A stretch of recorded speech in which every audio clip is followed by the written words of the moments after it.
Gulf രാജ്യങ്ങളിൽ ജോലി ചെയ്യുന്ന മലയാളി നഴ്സുമാരുടെ ശ്രദ്ധയ്ക്ക്. നാട്ടിൽ വീട് പണിയാനും മറ്റും കുവൈത്തിലെ ബാങ്കിൽ നിന്ന് ലോൺ എടുത്തവരാണോ നിങ്ങൾ?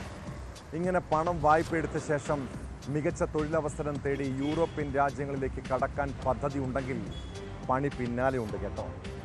ഗൾഫിൽ ജോലി ചെയ്യുന്നതിനിടെ കുവൈത്തിലെ അൽ അഖ്ലി ബാങ്കിൽ നിന്ന് വായ്പ എടുത്ത് തിരിച്ചടയ്ക്കുന്നതിൽ വീഴ്ച വരുത്തിയ 13 മലയാളി നഴ്സുമാർക്കെതിരെ കേസ്.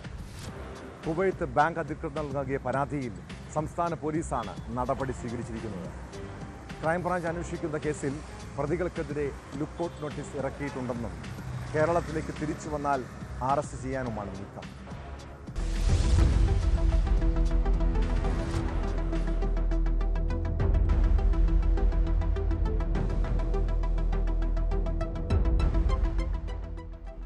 രണ്ടായിരത്തി 19 മുതൽ 2021 വരെയുള്ള കാലയളവിൽ കുവൈറ്റ് ആരോഗ്യ മന്ത്രാലയത്തിന് കീഴിൽ ജോലി ചെയ്യുന്നതിനിടയിലാണ് നഴ്സുമാർ ബാങ്കിൽ നിന്നും വായ്പ എടുത്തത്. 61 ലക്ഷം മുതൽ 91 ലക്ഷം വരെ ഓരോരുത്തരും ലോൺ എടുത്തു. ഏകദേശം 10.33 കോടിയാണ് മൊത്തം വായ്പാ തുകയെന്ന് ബാങ്ക് അധികൃതർ പറയുന്നു. തൊഴിൽ കരാർ അവസാനിപ്പിച്ച ശേഷം ഈ നഴ്സുമാർ കേരളത്തിലേക്ക് മടങ്ങിയെത്തി. എന്നാൽ പിന്നീട് മികച്ച അവസരങ്ങൾക്കായി യൂറോപ്പിലേക്കും പടിഞ്ഞാറൻ രാജ്യങ്ങളിലേക്കും കുടിയേറി. എന്നിട്ടും അവർ വായ്പ തിരിച്ചടച്ചിട്ടില്ല. ഇതോടെയാണ് അൽ അഹ്ലി ബാങ്ക് അധികൃതർ കേരള സംസ്ഥാന പോലീസ് മേധാവിക്ക് പരാതി നൽകിയത്. ഇതിന്റെ അടിസ്ഥാനത്തിൽ കോട്ടയം, എറണാകുളം ജില്ലകളിലായി കേസുകൾ രജിസ്റ്റർ ചെയ്തു. കുറവിലങ്ങാട്, അയർക്കുന്നം, വെള്ളൂർ, കടുത്തുരുത്തി, വൈക്കം, തലയോലപ്പറമ്പ് പോലീസ് സ്റ്റേഷൻ ഉൾപ്പെടെ കോട്ടയത്ത് 8 കേസുകളുണ്ട്.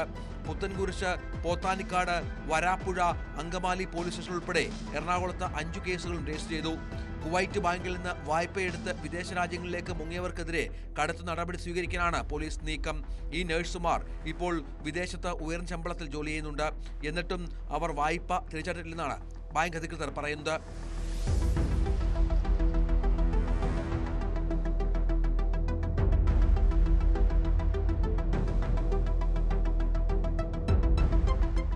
വായ്പ തിരിച്ചടയ്ക്കാത്തവർ ആദ്യം ചെറിയ വായ്പകൾ എടുത്ത് കൃത്യമായി തിരിച്ചടയ്ക്കുന്ന രീതിയാണ് സ്വീകരിച്ചിരുന്നത്. അതിനുശേഷം ബാങ്ക് അവർക്ക് വലിയ തുക വാഗ്ദാനം ചെയ്യുന്നു. തുടക്കത്തിൽ കുറച്ച് തവണകളായി പണമടച്ച ശേഷം വായ്പാ തുക തിരിച്ചടയ്ക്കാതെ ഇവർ രാജ്യം വിടും. നേരത്തെ മറ്റൊരു ധനകാര്യ സ്ഥാപനമായ ഗൾഫ് ബാങ്ക് കേരള പോലീസിനെ സമീപിച്ചിരുന്നു. തുടർന്ന് 2024 ഡിസംബറിൽ 10 കേസുകൾ രജിസ്റ്റർ ചെയ്തിരുന്നു. ഗൾഫ് ബാങ്കിന്റെ കേസുകളിൽ ഒരാൾ നേരത്തെ വായ്പ തീർപ്പാക്കിയിരുന്നു. മറ്റുള്ളവർ മുൻകൂർ ജാമ്യത്തിനായി കേരള ഹൈക്കോടതി സമീപിച്ചെങ്കിലും അത് തള്ളിയിരുന്നു. കേസിന്റെ അന്വേഷണം ഇപ്പോൾ ക്രൈംബ്രാഞ്ചാണ് നടത്തുന്നത്. പ്രതികൾക്കെതിരെ ലുക്കൌട്ട് നോട്ടീസ് ഇറക്കിയിട്ടുണ്ട്. കേരളത്തിലേക്ക് തിരിച്ചു വന്നാൽ അറസ്റ്റ് ചെയ്യാനാണ് നീക്കം.